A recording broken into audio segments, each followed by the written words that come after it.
Épale Venezuela, muy buenas tardes queridos amigos, queridas amigas, bienvenidos como siempre en buena hora. Su servidor Mario Villegas listo para compartir con ustedes hasta las 3 de la tarde de este día, martes 4 de febrero. Nuestro programa, una presentación del servicio geriátrico del doctor Argenis Portillo. Consulta previa cita por el teléfono 0414-309-0806, 0414-309-0806. Como todos los martes, amigos y amigas, tenemos hoy nuestra sección especial Siempre Caracas. Habitualmente la hacemos a partir de las 2:30. En esta ocasión vamos a extenderla a toda la hora del programa.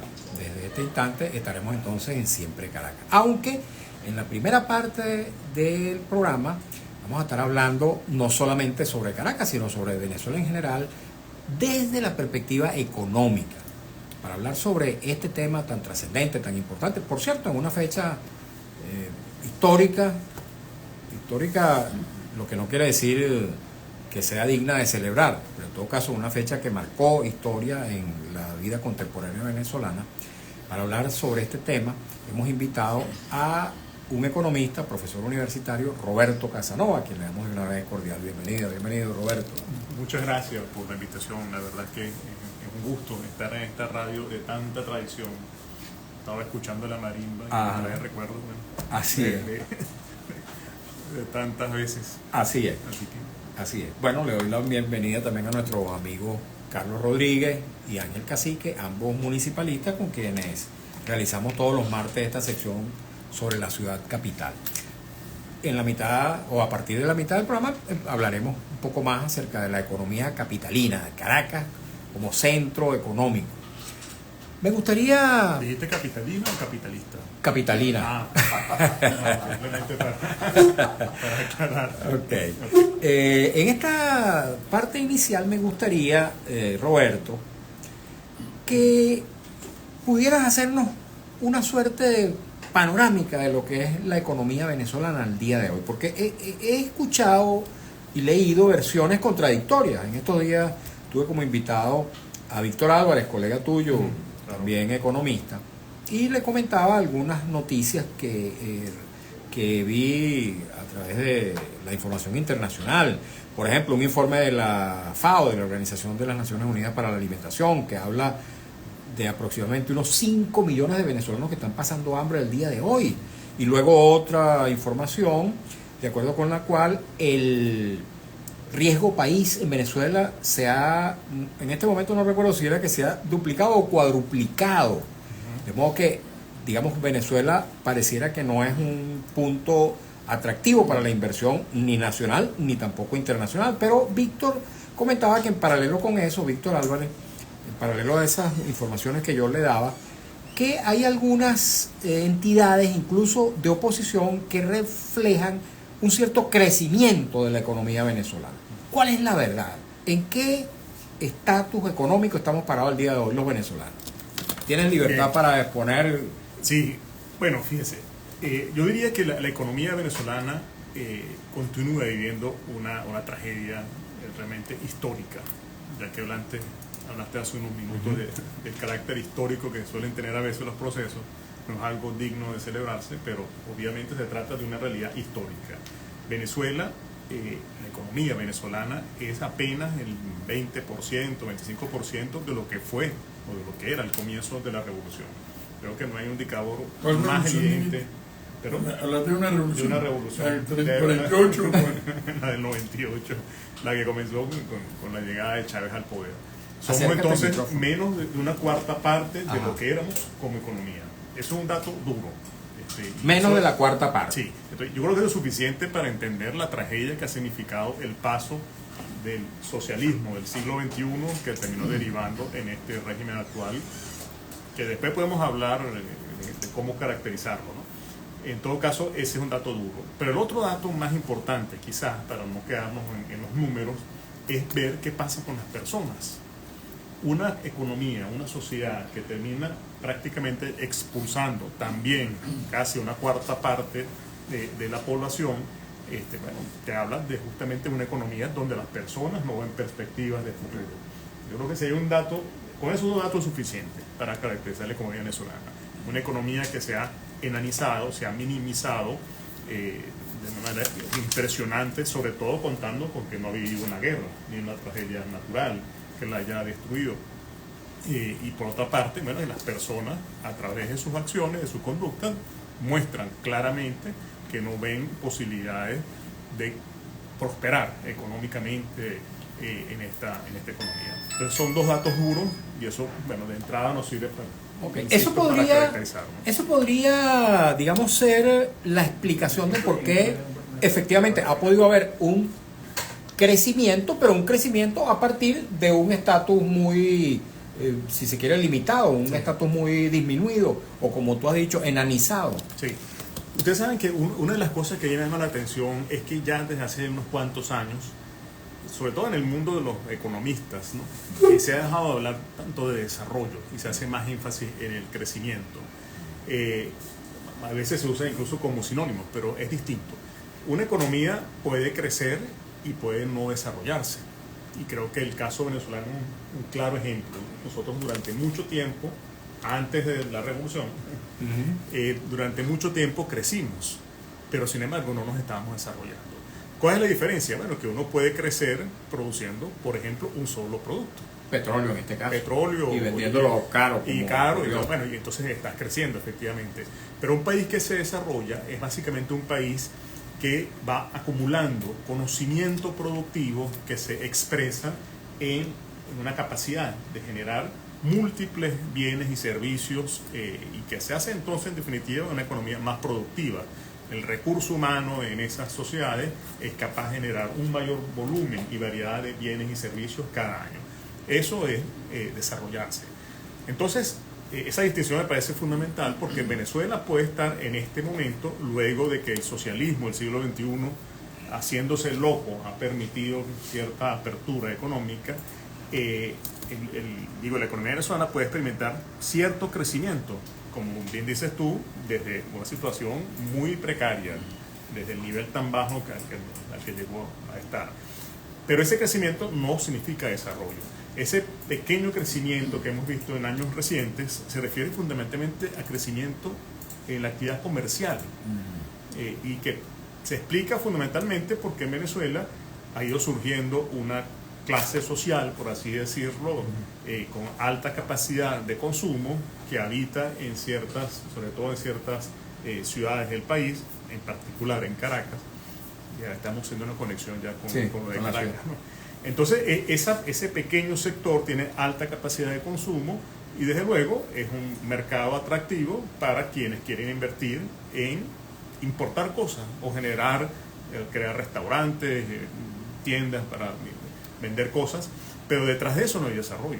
Esos son negocios, digamos, de baja inversión y que pueden desaparecer de la noche a la mañana, como bien hemos visto. Pero eso está orientado a satisfacer básicamente ese segmento de la sociedad. En Venezuela no hay inversión productiva en sectores industriales, no nos estamos diversificando, es decir, no hay desarrollo. Entonces, el poco crecimiento que hay es expresión de otro de los saldos negativos de esta revolución, que es la profunda desigualdad que se ha generado en el país. Ok, fíjate, me gustaría que respondieras también a un tema que me parece que es sumamente trascendente porque es el argumento que esgrime el gobierno para justificar la precariedad de la economía, el tema de las sanciones. Me gustaría que desde tu óptica académica y de economista riguroso evaluaras este tema de las sanciones. Y también me gustaría entonces que hiciéramos una suerte como de repartición de culpa. ¿Cuánta culpa tiene el Estado, el gobierno, con sus políticas públicas? ¿Cuánta culpa puedan tener las sanciones? ¿Y cuánta culpa puede tener incluso el empresariado local, si es que alguna culpa tiene? Sí, es un tema complejo, pero lo primero que diría es que en materia de sanciones a veces hay como una doble moral, porque por un lado este régimen, pues voceros de este régimen afirman que la soberanía nacional es algo que debe respetarse siempre, y bueno, cuando Estados Unidos decide sancionar, que no es otra cosa que decide dejar de comprar productos a Venezuela, lo está haciendo en ejercicio de su propia soberanía. Además, si el sistema capitalista es tan malo, más bien nos convendría desalinearnos, separarnos de esa dinámica capitalista, ¿no? La lógica indicaría eso. Claro, ¿no? entonces un país que se dice que está promoviendo una revolución socialista y que respeta la soberanía nacional, entonces acusa a Estados Unidos de, bueno, porque está usando su soberanía popular, su soberanía nacional, perdón, y bueno, porque impide que el socialismo tenga relaciones comerciales con el capitalismo que tanto odia, ¿no? Entonces ahí hay una contradicción ideológica. Pero bueno, más allá del asunto, lo cierto es que la capacidad destructiva del socialismo del siglo XXI comenzó desde el inicio, desde el inicio de la revolución. Y básicamente por una razón, porque hizo todo lo necesario para destruir los incentivos al emprendimiento privado en Venezuela. Yo no voy a venir a justificar aquí al empresariado, sobre todo al empresariado gremial, estoy hablando de la actividad empresarial en general, sí, que cumple desde el pequeño, la pequeña empresa hasta la gran empresa. Es la función empresarial, que se basa en ¿qué? Bueno, en la posibilidad de identificar oportunidades de negocio, invertir, recuperar y tener alguna ganancia, en el marco del respeto a los derechos de propiedad. Bueno, si eso no está garantizado, ninguna economía va a prosperar. El socialismo del siglo XXI se encargó entonces, a través de expropiaciones, a través de la violación de los derechos de propiedad, a destruir los incentivos para invertir y producir en Venezuela. Eso comenzó, como digo, desde que la revolución llegó al poder. Entonces estamos hablando de más de una década, casi 2 décadas de destrucción de esos incentivos, y la respuesta, bueno, fue que la economía se fue haciendo cada vez más pequeña, la inversión privada se vino al piso, y sin embargo alguien podrá objetar, bueno, pero hubo unos años de prosperidad. Claro que los hubo, pero precio del precio del petróleo, obviamente. Y Chávez mantuvo su popularidad no porque la economía privada estuviese bollante, porque estaba más bien desapareciendo. Mantuvo su popularidad porque había muchos recursos fiscales derivados del aumento de los precios del petróleo. Cuando llega Maduro al poder, se acaba esa posibilidad y bueno, viene el desastre de la hiperinflación. Las sanciones aparecen luego de todo eso. Ya la economía venía cayendo, ya los incentivos para producir e invertir en Venezuela ya habían sido destruidos, y las sanciones, bueno, tienen que ver con una dinámica política ya de tensión, pues, entre países.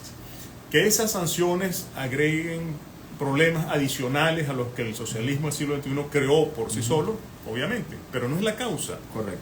Entonces, las sanciones es un elemento que se agrega a un problema estructural. Y aunque las sanciones se levantasen y este régimen continuase, seguiríamos siendo una economía donde nadie invertiría, porque aquí no hay derecho de propiedad, no hay Estado de Derecho.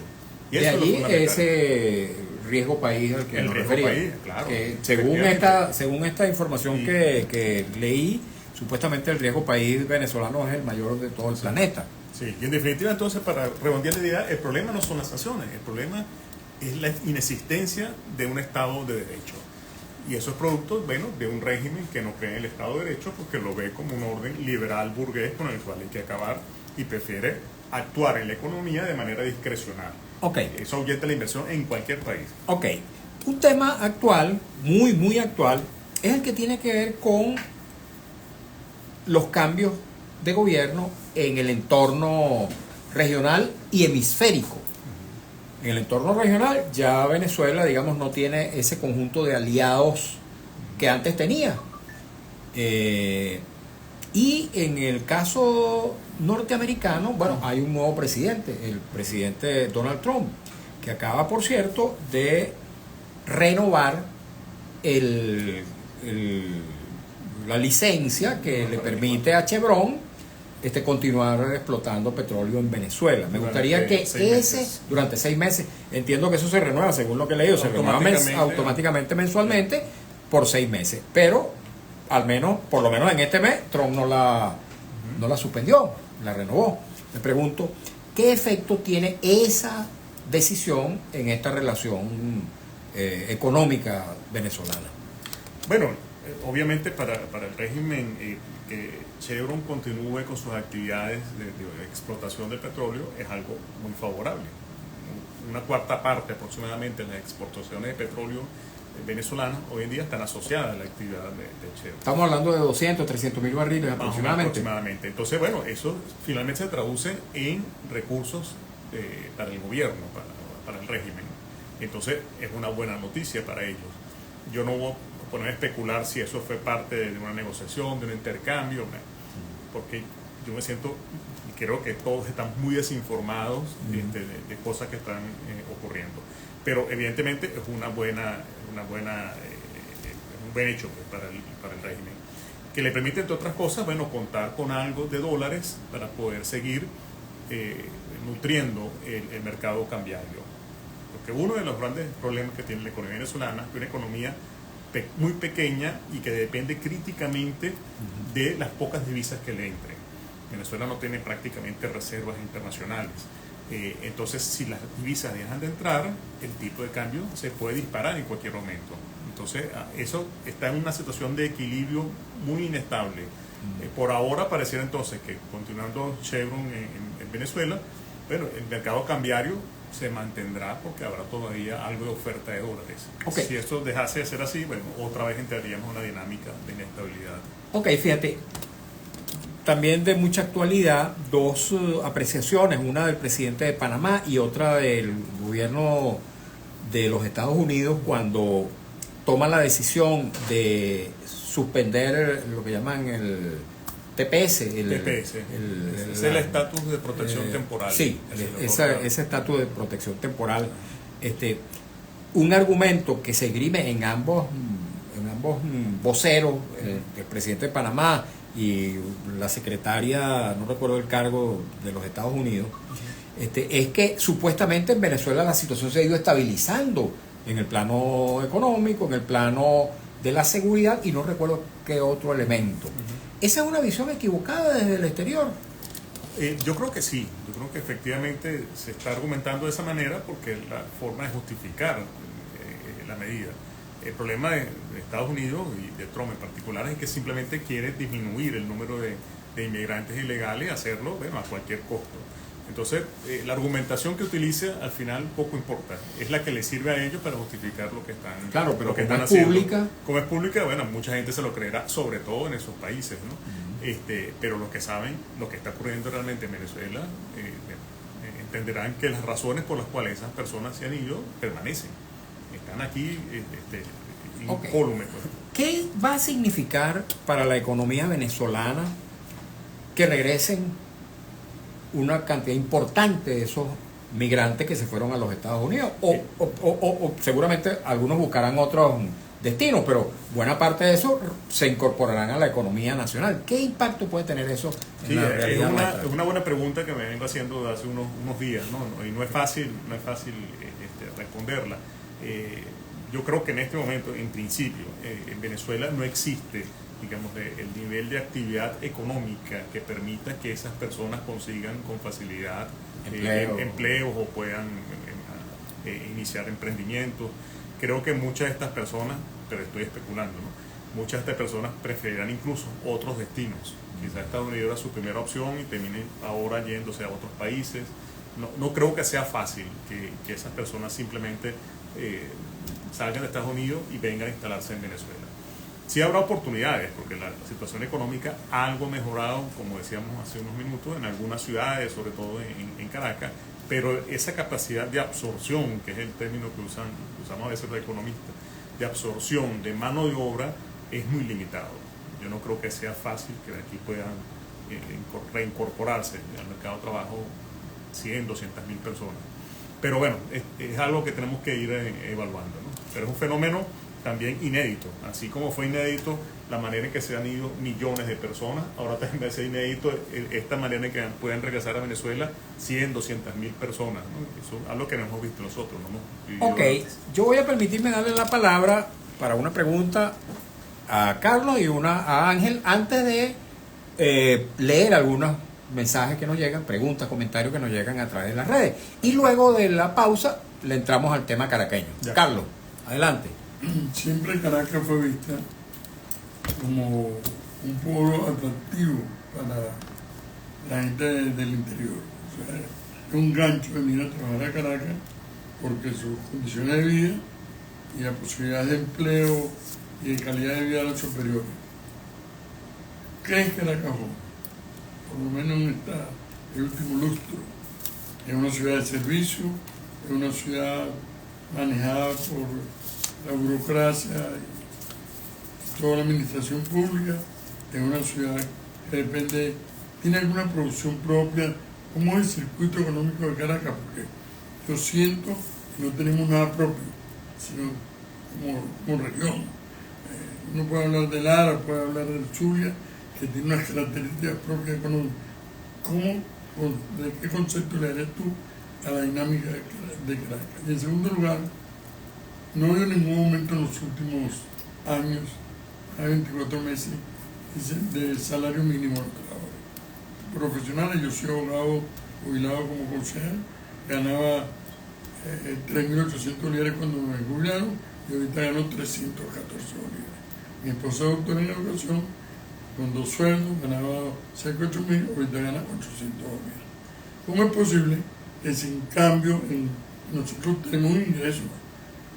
Sin cambio el municipio o el Estado ahora pretende crear un impuesto, por ejemplo, a todo lo que es el sector automotor, motorizado, autobuses, transporte público o privado? ¿Con qué dinero? Metieron la mano en el bolsillo nuestro y no tenemos con qué pagar. Y cobran en la moneda más cara del mercado. Bueno, allí hay varias cosas involucradas, ¿no? Voy a tratar ordenadamente de responderte, ¿no? Me preguntabas en primer lugar sobre cómo caracterizar a la economía de la ciudad, de Caracas.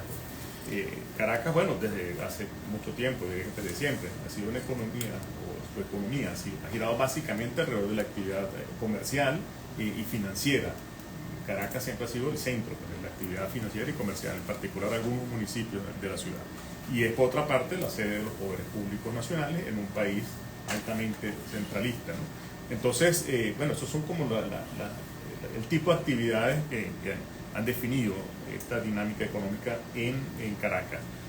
A diferencia, como tú bien decías, de otras regiones, otras ciudades que sí tienen una vocación de desarrollo muy clara, minera, agrícola, pesquera, etc. Venezuela está asociada entonces, en definitiva, al sector servicios públicos, estatales y servicios financieros y comerciales. En este proceso de destrucción de la economía venezolana, quizás la ciudad que menos ha sido afectada ha sido Caracas, justamente porque aquí están los poderes públicos, pero hay otra razón también que quiero insistir en ella, y es que ese sector minoritario, esa nueva clase social que había venido emergiendo en la Unión Soviética, la llamaban la nomenclatura. Aquí le llaman la boliburguesía. La boliburguesía. La boliburguesía no vive en cualquier ciudad del interior de la provincia. Se viene a las grandes ciudades y sobre todo a Caracas y a algunas urbanizaciones de Caracas. Y ellas, como decía hace un rato, constituyen un mercado interesante para la actividad comercial. Entonces, en Caracas, bueno, vienen ocurriendo cosas que no pasan en otros países, en otras ciudades, perdón.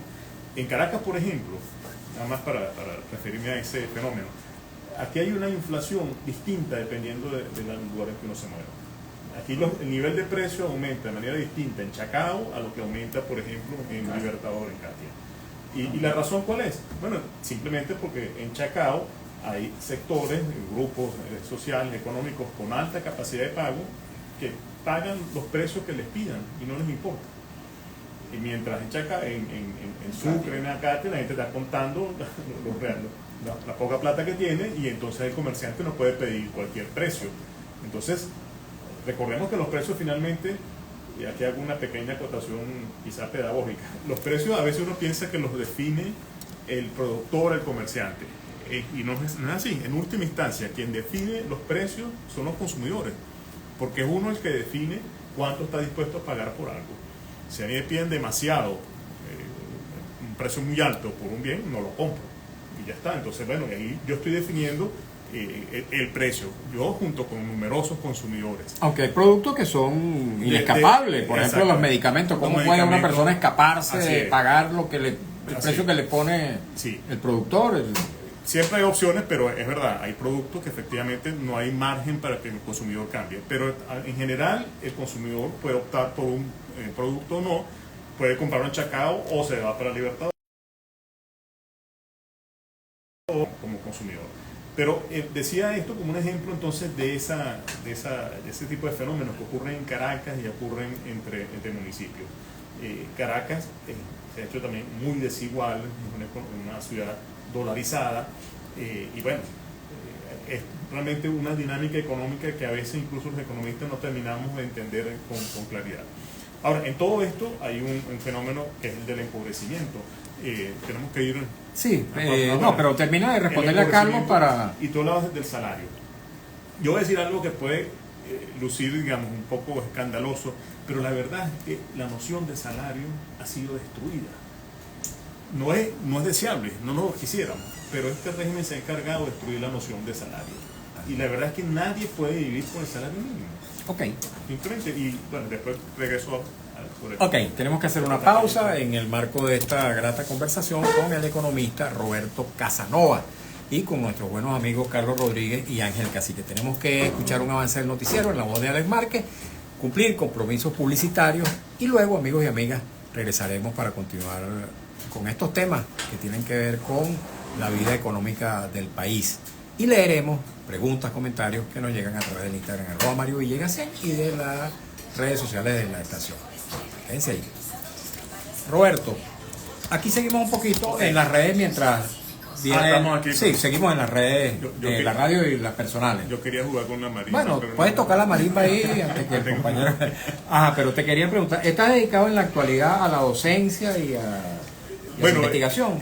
Sí, básicamente a la investigación y a escribir, ¿no? Escribir. Yo aprovecho para hacer la cuña, ¿no? Tengo una página web personal, robertocasanova.net. Ok. Allí podrán encontrar mis artículos que voy publicando cada cierto tiempo. Por cierto, yo no soy un articulista regular. Yo escribo artículos cuando siento la necesidad de entender algo, de explicármelo y ayudar a otro en ese proceso. Pero bueno, ahí están todos mis artículos, pero sobre todo están mis libros. Y una de las cosas que yo decidí hace algún tiempo es que si uno quiere ser leído, uno tiene que dar los libros, hacerlos disponibles en la gente. Los libros ya no solo se compran en las librerías como era antes, ¿no? Entonces todos mis libros tienen una versión PDF que se puede bajar libremente. ¿Ah, sí? ¿Gratuitamente? Sí, gratuitamente, interesante. todos mis libros. Qué bueno. Entonces si alguien está dispuesto a leerlos en PDF, que a veces puede ser un poco fastidioso, pero bueno, si quiere hacerlo así, lo puede hacer libremente. ¿Cuántos libros has publicado ya? Tengo 5 libros, 1 en coautoría y 4 propios, ¿no? Yo me he centrado mucho en los últimos años en desarrollar digamos, la noción de economía social de mercado, que está vinculada a la experiencia alemana, de la reconstrucción alemana luego de la Segunda Guerra. Ángel, por cierto, también se ha conectado mucho con eso. Entonces tengo un par de libros, uno llamado Libertad, Emprendimiento y Solidaridad y otro llamado Dignidad y Desarrollo, que tratan sobre economía social de mercado. Tengo una colección de artículos. Disculpa que mientras Okay. sí, porque está conectado ahora ya. De acuerdo. Una colección de artículos, sobre todo políticos y sociales, que lo llamé Modo Rebeldía y Modo Transformación. Después, si quieren, hablamos de por qué ese título.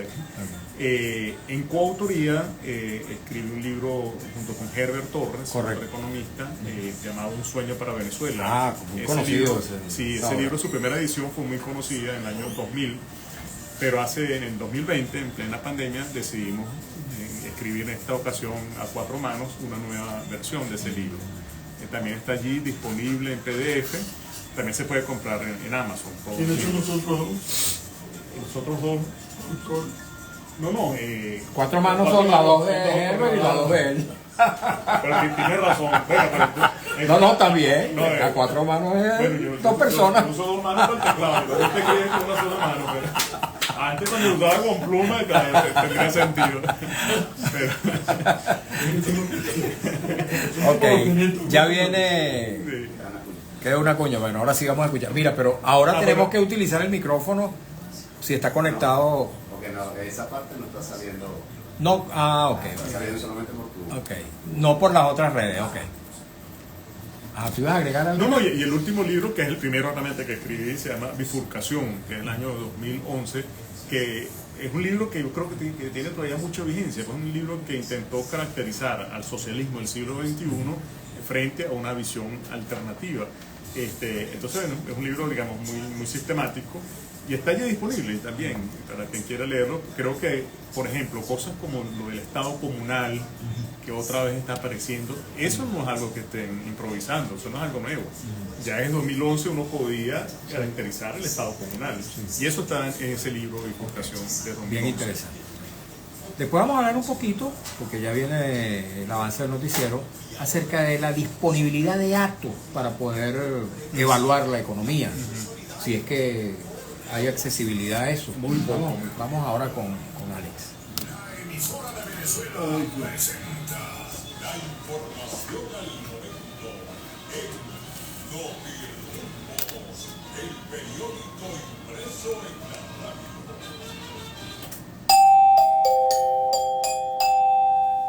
Noti-Rumbos informa con una frecuencia de vuelo de 2 veces por semana, jueves y sábado. La aerolínea venezolana Aerocaribe activó el 25 de enero una ruta aérea turística entre el Aeropuerto Internacional de Maiquetía, Simón Bolívar, y el Aeropuerto Andrés Miguel Salazar Marcano, en la isla de Coche, en Nueva Esparta. Noti-Rumbos informa, la presidenta mexicana Claudia Sheinbaum minimizó hoy, martes, los aranceles del 27% que anunció su homólogo de Ecuador, Daniel Noboa, al argumentar que México solo importa el 0.4% de ese país y bromeó que los camarones mexicanos son más ricos, ya lo saben. Los Manzanares y el Peca convirtieron en un botiquín el callejón El Tanque en Los Frailes de Catia. En la zona nadie duerme entre jueves y domingo. Esto por el descorche de caña. Esto es día y noche. Atención PNB. Una visita con autoridad, por favor. Informó Noti-Rumbos. 2:35 minutos en la tarde hora Rumbos. La emisora de Venezuela. Informando y sonando a Me parece genial. Así, de crema. Ajá, y Vamos. Una musicalidad, un ritmo, una con Mario Villegas mezcla de tu voz con la por el gigante Rumbos 670 AM. Ya te he visto. Continuamos, amigos y amigas, en buena hora. Voy a hablarles del servicio geriátrico del doctor Argenis Portillo. El doctor Portillo, médico geriatra de larga trayectoria, de una gran experiencia, de un compromiso supremo con la salud de los adultos mayores, tiene su consultorio en la esquina de Las Cibarras, en la avenida Urdaneta, y presta también servicio domiciliario en el caso de que el paciente o la paciente así lo requiera. Aparte de ser médico geriatra, es también médico intensivista, profesional de la medicina crítica y profesor de las escuelas de medicina Vargas de la Universidad Central de Venezuela y de la Academia Militar. Les invito a tomar nota de su número telefónico que les puede resultar de utilidad, ya sea para usted, para un familiar o para algún amigo. 0414-309-0806, 0414-309-0806. Amigos, estamos conversando con Roberto Casanova, economista, profesor universitario, iba a decir escritor, pero escritor del libro sobre economía. Tiene ya 5 publicaciones que están disponibles, qué buena noticia, libremente para la consulta pública a través de su página web robertocasanova.net. Hemos estado conversando sobre la realidad económica del país, también un poco de la ciudad de Caracas. Ya Carlos introdujo el tema de Caracas. Voy a permitirme rápidamente leer mensajes de preguntas que nos llegan a través del Instagram y luego Ángel Cacique va a formular una pregunta o un comentario. Varios comentarios nos llegan, @León del Valle 62, como siempre nos dice, hoy, mañana y en lo sucesivo continúo alzando mi voz por la libertad de todos los presos políticos y detenidos desaparecidos ya. Me sumo a esa demanda. Yo también. @Hernández6429. Mario, ¿tú piensas votar en las elecciones de abril? Ese tema lo vamos a tratar otro día. Yo lo que sí sé es que las únicas armas, por decir que son armas, es mi palabra y mi voto. Entonces, eso para mí es extremadamente importante. Pero por supuesto estamos en una situación complicada que hay que estudiar muy bien para que estas personas que quieren que nosotros no votemos o que quieren, digamos, convertirnos en personas que no decidan, sigan haciendo de las suyas en el poder. Pero bueno, ese es un tema que vamos a tratar en otra ocasión. Arroba Méndez Reinaldo 761. Mario, hay que incentivar el voto, no tenemos de otra, y así hacer valer el resultado del 28 de julio. Si decimos tener la mayoría, en el Zulia vamos a votar, no vamos a permitir que regresen los malos de nuevo. León del Valle 62, realmente hablar de economía en tiempos borrascosos habría que pasearse por temas escabrosos, esa es la verdad. En un país donde no existen estadísticas reales, en donde la ley es dependiendo Dios. Por cierto, toca el tema que yo mencionaba, los datos estadísticos. Después vas a contestar en bloque, Roberto. Sí. Un poquito de paciencia, amigos y amigas, estoy buscando acá los comentarios. Arroba José 13 Crespo. Desigualdad. Y cuando ustedes gobernaban no había desigualdad. O el guarenazo del que ustedes no quieren hablar sucedió ¿en dónde? ¿En otro planeta o sucedió porque todo estaba chévere?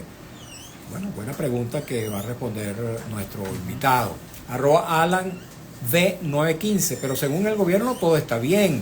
¿Cómo hace la sociedad de clase media que abre un negocio y te llegan a martillar? Burocracia para papeleo, la agronomía porcina, frutos, verduras, etcétera. Dice, somos petroleros pero sin profesionales, dice la misma persona. Epa, no se olviden lo que pasó en Carabobo con la muchacha que falleció frente al CDI. Cierto, caso verdaderamente doloroso, trágico. Bueno, qué cosas están ocurriendo en nuestro país. Dice arroba Alan B915, ¿qué pasará con los militares desertores que se fueron a USA? ¿Serán metidos presos? Supongo que se refiere a los militares que se encuentran en Estados Unidos en situación de migrantes no legales. Dice arroba Alan B915, Caracas era Caracas y lo demás Monte y Culebra. Ese era el dicho en los Andes. Hay escuelas en los Andes que no hay profesores en zonas rurales y son parte del olvido. Bueno, varios mensajes que manda esta misma persona. Voy a pasar un poquito para buscar a otros participantes. Hay que democratizar también la participación. Ay, dice la misma persona, a la P915, saludos. Realmente parece que el pueblo tendrá que someterse por completo a Diosdado y a don Maduro. Bueno, muchos comentarios. Dice Mari León 2908, buenas tardes, me acabo de conectar, ¿cuál es la página? Y disculpe, le repito, robertocasanova.net. Allí puede usted encontrar las 5 publicaciones escritas por nuestro invitado, todas sobre la realidad económica de nuestro país. Bueno, tus comentarios y respuestas en bloque. Unos cuantos. Bueno. Había algo que no había respondido a Carlos. Tú te referías a la avidez, sobre todo de las alcaldías, para imponer ahora nuevos tributos. Sí, efectivamente es un fenómeno que está sufriendo la población. Ahora se agregan también motorizados, las pequeñas empresas, es decir, toda la actividad económica en las ciudades está sometida a esta voracidad fiscal, así lo han llamado, que proviene de las alcaldías. Hay una razón que explica esa voracidad, y es que los ingresos petroleros, los pocos ingresos petroleros que son ingresos nacionales, eso antes, por ley, existía lo que llamaban el situado constitucional, es decir, una parte de esos ingresos ordinarios se repartían como ingresos que iban a las gobernaciones, a los estados y a los municipios. ¿Y eso no existe hoy día? Sí. No, el situado existe formalmente. Ajá. Lo que ha ocurrido es que ahora el gobierno, los ingresos petroleros Claro, reparte a discreción. No, los define como ingresos extraordinarios. Uh-huh. Y el situado No se va al aplica situado. solo a los ingresos Correcto, ordinarios. correcto. Entonces, los municipios... Por eso digo, lo distribuye a discreción. A discreción, manipulando la noción Correcto. de lo que es extraordinario y ordinario. Entonces, por esa vía, los ingresos de las alcaldías, las gobernaciones que provenían del nivel nacional han ido disminuyendo. Y estos ahora, con la burocracia además que tienen y que tienen que mantener por razones políticas, bueno, se han encargado entonces ahora de buscar recursos de cualquier manera. Entonces, bueno, estamos efectivamente, los ciudadanos, en cuanto a sujetos económicos, están sometidos a unas presiones provenientes de las alcaldías realmente impresionantes. Ahora, hay varias preguntas. Me refiero a una en particular que me parece El caso de importante. Guarenas, por ejemplo, que este señor Sí, menciona que hubo ese levantamiento el 27 de febrero. claro, claro. Es que yo creo que Venezuela, efectivamente, Venezuela cuando llega Chávez al poder, Chávez no viene de Marte. Chávez es expresión de una situación de descontento económico, social y político que se tiene en el país. Nadie está diciendo que antes de Chávez esto era una maravilla, no es verdad. Ya Venezuela venía enfrentando problemas, yo diría desde los años 70, pero ya con claridad desde los 80. La desigualdad ya estaba presente y sobre todo lo que llaman los economistas la movilidad social, es decir, la posibilidad de que la nueva generación le vaya mejor que la anterior, que uno como padre vea que sus hijos les está yendo mejor. Bueno, esa promesa de mejora de cada generación que nos caracterizó durante décadas, nuestros padres la pasaron más duro que nosotros y nuestros abuelos más duro aún. Y ahora pareciera Pero que eso nuestros hijos ahora y se nietos revirtió, ahora le va a ir se revirtió, peor. claro, pero se había empezado a revertir ya desde los años 80, 90. Entonces el descontento que se refleja en el chavismo era real, nadie está diciendo que no había desigualdad. Ahora, ese fenómeno no tiene nada que ver con la magnitud del saqueo a que ha sido sometida esta economía durante estos años. La corrupción que existía en la mal llamada Cuarta República, que era real, efectivamente, no tiene nada que ver con lo que se roba uno de estos personajes, cualquiera de estos personajes, ¿cómo se llamaba este? Tarek El Aissami. 23.000 millones de dólares. Estamos hablando de magnitud de cifras, bueno, que han No caben en destruido una la economía, calculadora. no caben acá. Entonces, yo creo que tampoco hay que, y además, la revolución para que vino si no fue para superar la desigualdad. Entonces, bueno, creo que hay un tema que las personas que aún defienden este régimen tienen que revisar, porque si no, están negando la realidad. Ok, Ángel, rápidamente. Rápidamente, fíjate, hay un portal que se llama BBC, que era de Londres, que caracteriza a la economía venezolana como capitalismo autoritario. Y, digamos, estuve revisando lo mismo que tú haces, y varias publicaciones en Chile, en Argentina, están hablando de una neodictadura capitalista, o sea, implica eso. Y obviamente cuando tú dices que eliminaron el salario, que eliminaron todas las prestaciones sociales, la gente del Partido Comunista, que incluso se fue del gobierno, acusa a este gobierno de neoliberal. Y algunas políticas parecieran obedecer a ese criterio. Entonces, ¿qué significa, digamos, eso que se llama el capitalismo autoritario cuando venimos del socialismo autoritario? Sí, excelente pregunta. Está pendiente el tema de las elecciones, Sí. pero bueno, no es el tema. Lo digo ¿Quieres porque- hablar sobre el tema? No, pues, sí. es que antes de venir para acá estaba escribiendo un artículo sobre ese tema justamente. Creo que mi posición puede diferir de la tuya. Bueno. Pero bueno, eso es un tema de otro programa. Un debate Con respecto interesante. a los modelos políticos y económicos, disculpen la autorreferencia, pero hay un articulito que yo publiqué, creo que en diciembre o en noviembre, que lo pueden conseguir en la página, ¿no? Lo publiqué en el portal Pro Da Vinci, que lamentablemente cerró. Ese artículo se llama Pensar en modelos políticos y económicos. Y ahí trato de caracterizar varios modelos, bueno, para promover la reflexión, la discusión sobre el tema. Ahí yo no hablo de capitalismo autoritario, ahí yo hablo de patrimonialismo autoritario. Y la distinción me parece importante porque en Venezuela, si bien existe propiedad privada, que es quizá la característica fundamental de un orden económico capitalista, la propiedad privada y el mercado, si bien eso existe, realmente en Venezuela durante todos estos años de revolución, del 98 para acá, lo que se ha instaurado es un fenómeno llamado patrimonialismo.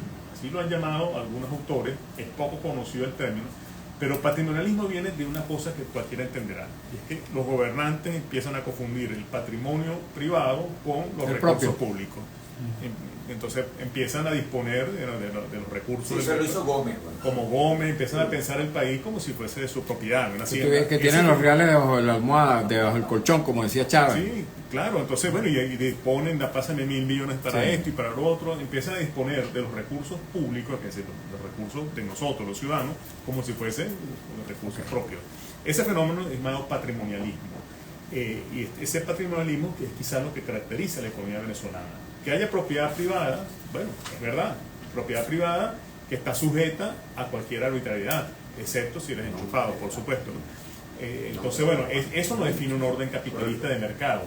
Y yo insisto en algo, y es que si en una economía los derechos de propiedad, es decir, que yo puedo disponer libremente de lo que legítimamente y de forma legal he producido, he creado, he comprado, si eso va a estar intervenido por el Estado de forma arbitraria, bueno, hay propiedad privada, pero eso no es un orden capitalista propiamente, ¿no?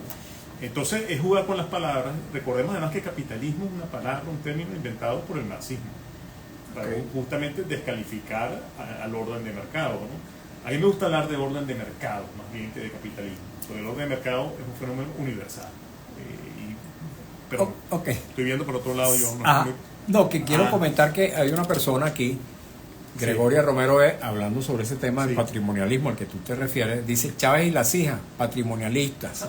Otra persona dice, José 13 Crespo, excelente respuesta, porque aunque comulgo con el ideal bolivariano, bueno, no termina la idea.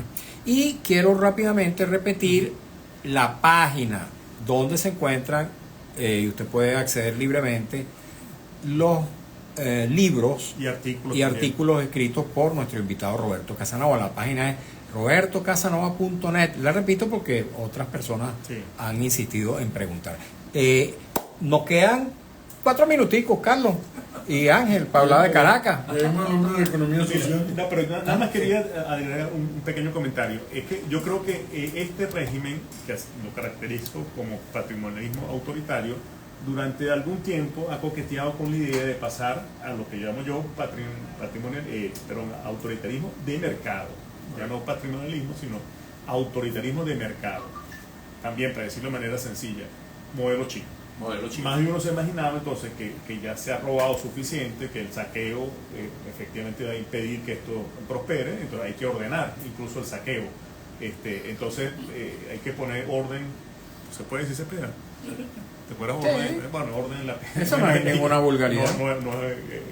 Es muy coloquial. Sí. Entonces creo que algunos han entendido esa necesidad, entonces tienen como referente al modelo chino. Se imagina, bueno, pues nosotros podemos conservar el poder político y permitir entonces que la dinámica de mercado fluya mejor y que venga inversión privada, eso sí, que no se meta en política. Entonces está coqueteando con esa idea. Sin embargo, yo creo que digamos, la incompetencia es tal, la avidez, la ambición por el saqueo, por el robo es tal, que impiden que incluso evolucionen de ese patrimonialismo a un modelo como el chino. O sea que tampoco creo que haya mucho destino por esa vía. Sí, desde el punto de vista, en el caso de Caracas, cuando la persona hablaba de en el caso del Caracazo, evidentemente la enorme desigualdad que motivó el desarrollo de aquel momento, cuando arrancó el programa del gobierno de Pérez, que por cierto, tú estabas en ese momento, era uno de los tecnócratas en el gobierno de Pérez. Muy jovencito, claro. Muy jovencito. Una de las cosas que nos llama a nosotros la atención en este modelo patrimonialista es cómo nosotros podemos generar el desarrollo hacia el interior del país cuando no hay capacidad. Por ejemplo, en el caso de Sidor, ahí hay más de 5.000 obreros, 5.000, 6.000 obreros que cobran sin hacer absolutamente nada.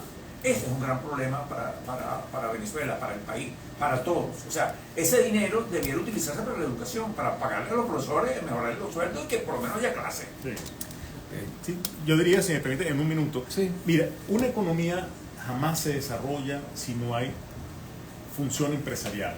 No sector empresarial, no estoy hablando de Fede Cámara, no, de función empresarial. Gente que esté dispuesta a invertir, a innovar para producir cosas que los consumidores deseen. Esa es la función empresarial.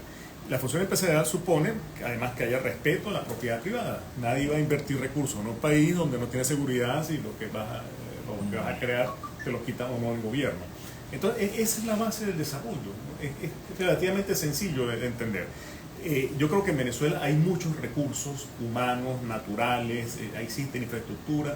Aquí lo que está faltando simplemente es la posibilidad de que libremente las personas puedan dedicarse a la actividad empresarial o a emplearse en quienes estén creando empresas. Este país puede vivir un milagro económico.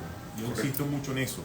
Si aquí simplemente se abre la oportunidad para que la gente trabaje, prospere, invierta, produzca, esto va a cambiar radicalmente. Roberto, de verdad que muy agradecido por tu No, presencia, gracias a te invitaremos ustedes. nuevamente. Bueno, hablar de economía o hablar de elecciones también. También, El bienvenido, artículo. bienvenido. Vamos a leer tu artículo. Carlos, también muchas gracias a ti, muchas gracias a Ángel, de verdad. Gracias. No le dedicamos tanto tiempo a Caracas, pero bueno, Es más apasionante. así es. Amigos, a ustedes también, muchas gracias. Por cierto, el señor José Crespo completó el mensaje que había enviado. Dice, excelente respuesta, porque aunque comulgo con el ideal bolivariano, uno no puede ver por un solo ojo. De eso se trata. Así es. Ver con los dos ojos y ver muy bien. Dice Ficio Dolor, qué buen debate, qué buen programa, saludos. Gracias, de verdad que hay que agradecérselo a nuestro invitado. @Enrique Huerta, excelente entrevista, de verdad que sí.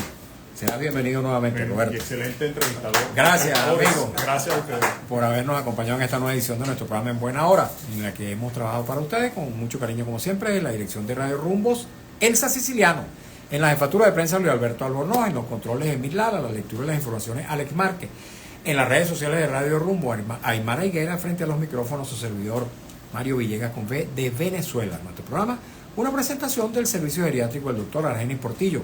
Consulta previa cita por el teléfono 0414-309-0806, 0414-309-0806. Tengan todas y todos muy buenas tardes.